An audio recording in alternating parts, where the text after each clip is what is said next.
mewakili daripada keluarga almarhum MB.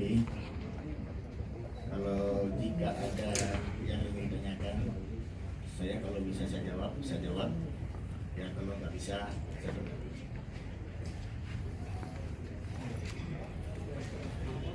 Ada nggak yang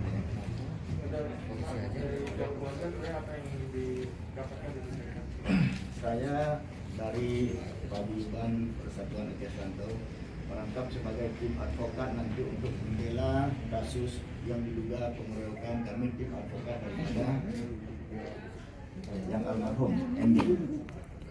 Jadi semua sudah kita lakukan dengan baik.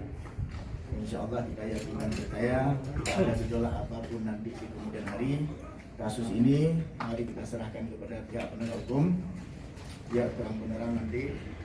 Kalau memang ada pihak-pihak lain yang mau bergejolak, marilah berkomunikasi dengan kami, karena pihak lain hanya dengar cerita demi cerita. Kami mengikuti proses dari awal sampai hari ini. Mudah-mudahan kami yakin dan percaya tidak ada gejolak.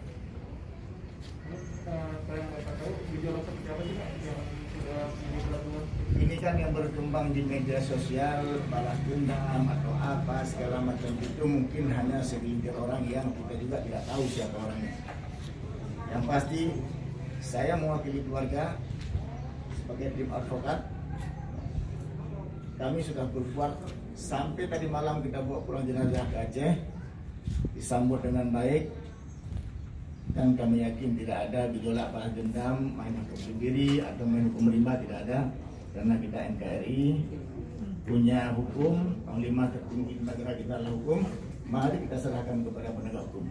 Saya Ketua Persatuan Aceh Rantau, saya akhirkan biasa.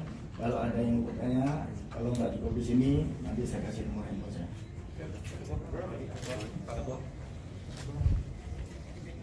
Terima kasih. Assalamualaikum warahmatullahi wabarakatuh. Nama saya